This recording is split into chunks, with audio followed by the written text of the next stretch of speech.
David John കൊട്ടാരത്തിൽ. പോയി പറ നേരെ സജിയോട്. ആ പേര് കേൾക്കുമ്പോ അവൻ മാത്രമല്ല, അവന്റെ അപ്പൻ ചത്തുപോയ കുഞ്ഞുമറിയത് വരെ ശവപ്പെട്ടിന്ന് വന്ന് എഴുന്നേറ്റ് നിൽക്കും.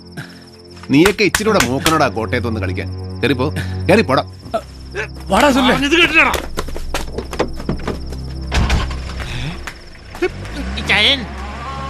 എന്നാടാ?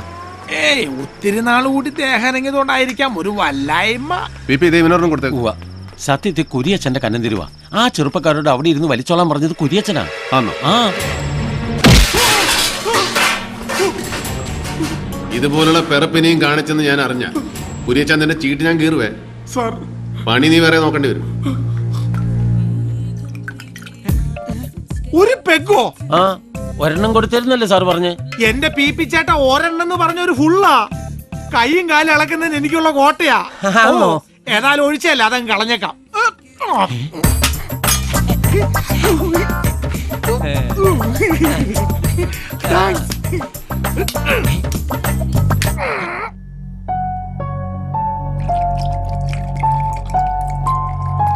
സാറിന് നോ.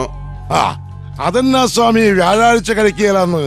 എന്നതാ അതിന്റെ ഒരു പ്രത്യേകത? സാറിനിപ്പോ വ്യാഴദശയായിരിക്കല്ലയോ? റബിഷ്, അങ്ങനെയൊന്നുമില്ലടോ.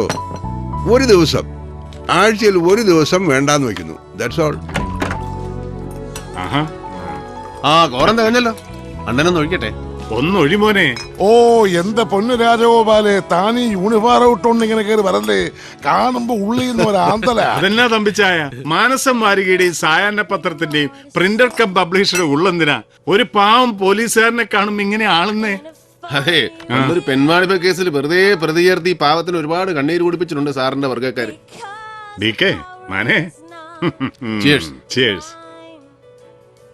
താൻ ആ കുരിയച്ചനെ തല്ലിയോ? അവനോട് ഒപ്പുണ്ട് കരഞ്ഞോണ്ട്. അവനെ തല്ലുകയല്ലേ വേണ്ടത്, നിങ്ങൾ ഓർത്തിട്ടാ. ഇല്ലെങ്കിൽ ഇന്ന് തന്നെ ഞാൻ കഴുത്തെ പിടിച്ച് വെളിയിൽ തള്ളിയനെ. ആ മാതിരി പോക്കരത്തിലാകായിരിക്കുന്നത്. തിരുനക്കര മൈതാനത്തിനടുത്ത് അച്ഛൻ ഹോട്ടൽ നടത്തിയിരുന്ന കാലം മുതലേ കാണുന്ന അവനെ താൻ ഇവിടുന്ന് പിരിച്ചുവിട്ടാ പിന്നെ എനിക്ക് ജോലിയാ. ചങ്കിനിടിയും കരച്ചിലുമായിട്ട് രാവിലെ തന്നെ വീട്ടിലെത്തൂടാവേ. പിഴച്ചു പോണെന്ന് ആ പുല്ലന് വിചാരമില്ലെന്ന് വെച്ചാ. ഡേവിഡ് സാറേ, സാർ ഒന്ന് വരണം. സുഖു അടിച്ച് ഓഫാ. ഒരു പെഗിലോ? ഒരു പെഗല്ല, ഇതാ എവിടെയാണ് സാർ. ഒന്ന് എഴുന്നേക്കടാ. കംപ്ലീറ്റ് വ്യാജന. അതെ, കംപ്ലീറ്റ് വ്യാജന. അല്ലെങ്കിൽ ഞാൻ ഒരെണ്ണം അടിച്ചു കഴിഞ്ഞാൽ ഇങ്ങനെ ഷേപ്പ് മാറാറുണ്ടോ? കംപ്ലീറ്റ് വ്യാജന. ഏത് കോപ്പന ഇവിടെ മദ്യം സപ്ലൈ ചെയ്യണ മുണ്ടിനെ ചവിട്ടി. എന്ത് പറ്റി സാറേ? ഒന്ന് താങ്ങിക്കാ പോക്കരെ, മുട്ടിഞ്ഞ വെയിറ്റ് ആയി കഴിവുണ്ടവന്. ഞാൻ ചെലപ്പോ വാള് വയ്ക്കാൻ ചാൻസ് ഉണ്ട്. ഷവോടൊക്കെ ഞാൻ നടത്തും. സാറേ, ഞാൻ സാറിന് കാത്തു കയറുന്ന ഒരു താങ്ക്സ് പറയാൻ. സിസ്റ്ററിന്റെ അഡ്മിഷൻ അത് ശരിയായി. സാറിന്റെ റെക്കമെൻഡേഷനാ. പേരിനൊരു ചെറിയ തുകയെ മാനേജ്മെന്റ് വാങ്ങുന്നുള്ളൂ. നന്നായി പഠിച്ചു മിടിക്കായിട്ട് പറ്റുള്ളൂ. ഓക്കെ.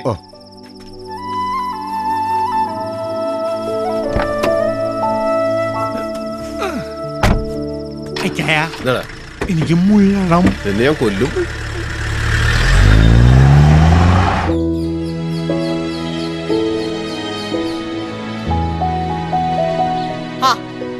ദേവികുഞ്ഞെ, ദേവികുഞ്ഞെ, ഒന്ന് എഴുന്നേറ്റേ.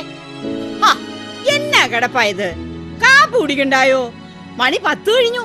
കഴിയട്ടെ, എഴുന്നേറ്റിട്ട് ഇപ്പൊ എന്നെ എടുക്കാനാ? ചേട്ടത്തി ഊണാകുമ്പോ വിളിച്ചാ മതി, അപ്പൊ കാപ്പി നമുക്ക് ലാഭിക്കാമല്ലോ. ദേ, മഠത്തിലെ അമ്മാമ്മച്ചും കുറെ അമ്മമാരും കൂടെ വന്നിരിക്കാൻ തുടങ്ങിട്ട് മണിക്കൂർ 1 ആര്? കുഞ്ഞിന്റെ അപ്പന്റെ മൂത്ത സഹോദരി മഠത്തിലെ. എന്റെ പള്ളി അത് സംഭവിച്ചോ? എളുപ്പം അങ്ങോട്ട് ചെല്ല്. ആ സുഖു കുഞ്ഞിനെ കുറിച്ച് ഏതാണ്ടൊക്കെ പറഞ്ഞു കൊടുത്ത് പിരി കയറ്റുന്നുണ്ട്.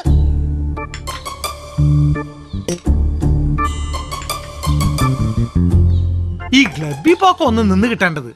അതിന്റെ സെക്രട്ടറി എന്നൊക്കെ പറഞ്ഞാ അത് വല്ല ഗുണമുള്ള കാര്യമാണോ? നഷ്ടമാ നഷ്ടം. അച്ചായന് 2 പിടിപ്പിക്കണമെങ്കിൽ അത് ഇവിടെ വെച്ചായ പോരെ. ഇത് കണ്ടവനും പോണവനും വള്ളം നിറയെ കുടിച്ചേച്ച് ഡേവിഡിന്റെ പറ്റിൽ എഴുതിക്കോന്ന് പറഞ്ഞൊരു പോക്കല്ലയോ? നേരത്തിനും കാലത്തിനും പെണ്ണ് കെട്ടാത്തതിന്റെയാ കൂടുതലും. ഒരു പെങ്കൊച്ചു ഇവിടെ ഉണ്ടായിരുന്നെങ്കിൽ ഇത് വല്ലതും നടക്കുവോ? കറക്റ്റ് അമ്മാമ്മച്ചി. അല്ലാതെ ഞാനിത് എത്രാന്ന് വെച്ചോ ഉപദേശിക്ക? ഒരിക്കൽ ഞാൻ ഏതാണ്ട് പറഞ്ഞപ്പോ എന്നോട് പറയുവാ, വണ്ടി ഓടിക്കുന്നവൻ ആ പണി ചെയ്തേച്ചാ മതിന്ന്. അതൊന്നും കേട്ട് നീ പിന്മാറണ്ട. ഞാൻ പിന്നീന്ന് മാറിയിട്ട് വേണ്ടേ?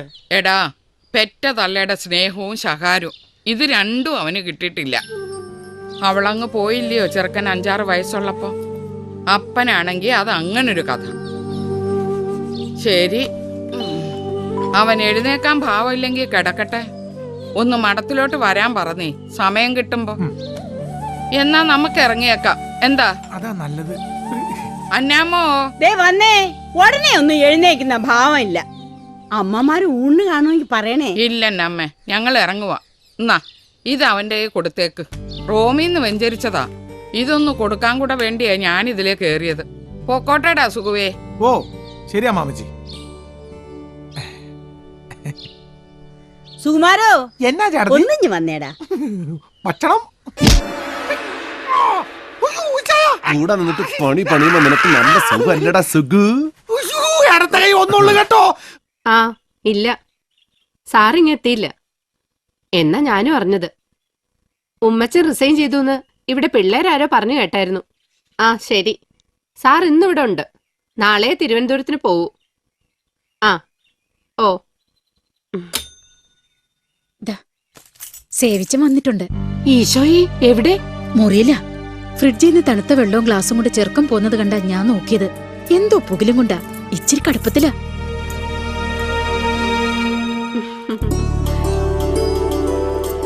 ഇന്നായാലമേ ഇത് വെച്ചോ. ഇവളുടെ കല്യാണം കൂടാൻ സാറുണ്ടെങ്കിൽ ഞങ്ങൾ രണ്ടാളും കൂടി അങ്ങ് എത്തിയേക്കാം. ഇല്ലേ, എന്നെ പ്രതീക്ഷിച്ചാ മതി. ഓ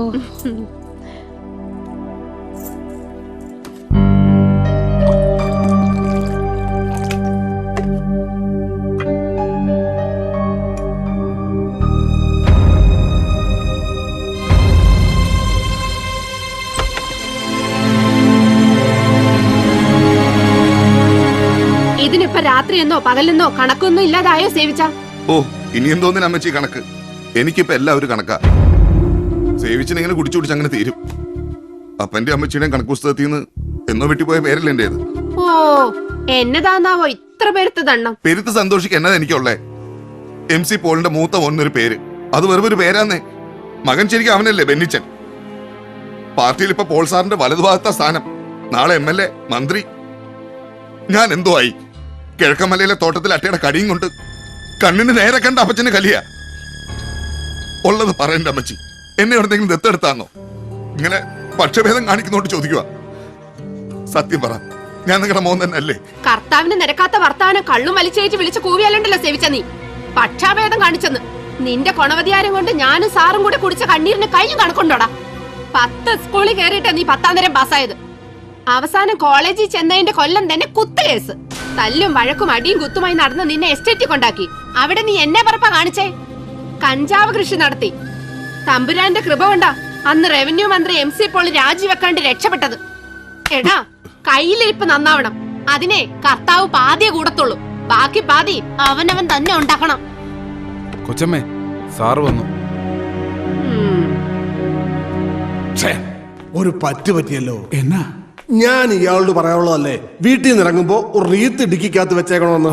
ഒരു റീത്ത് ഉണ്ടായിരുന്നെങ്കിൽ ആ പിള്ളേരുടെ വീട്ടിൽ വെറും കൈയോടെ കയറി ചെല്ലണ്ടായിരുന്നു. റീത്തുമായി ചെല്ലുമ്പോ അറിഞ്ഞുകൊണ്ട് ചെന്നതാണെന്ന് വ്യക്തമായില്ലേ? അത് ശരിയായിരുന്നു. ഒരു മരണ വീട്ടിൽ പെട്ടെന്ന് കയറി ചെല്ലുമ്പോ അത് റീത്തുമായിട്ടാകുമ്പോ ഇമ്പാക്ട് ഡബിളാ. ഓ, ഇത് ഞാനെപ്പോ വന്നു?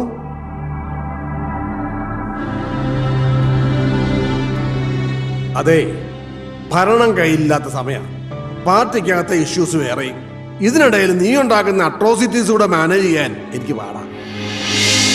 അതുകൊണ്ട് ഇവിടെ വല്ല അത്യാവശ്യമോ എന്ന് വെച്ചാ ഇവളോ ഞാനോ അങ്ങ് മേലോട്ട് എടുത്തോന്നോ മറ്റോ അറിഞ്ഞാലേ നീ കോട്ടയം ജില്ലയിലേക്ക് വരേണ്ട കാര്യമുള്ളൂ. കടുത്തുരുത്തി MLA ഉമ്മച്ചന്റെ രാജി ആവശ്യപ്പെട്ടു. അവിടെ നടക്കാൻ പോണ ബൈ ഇലക്ഷനിൽ ബെന്നിച്ചനെ നിർത്താനാണ് എന്റെ പ്ലാൻ. അതൊന്ന് കഴിയുന്നവരെ നിന്റെ ഉപദ്രവം ഉണ്ടാവരുത്.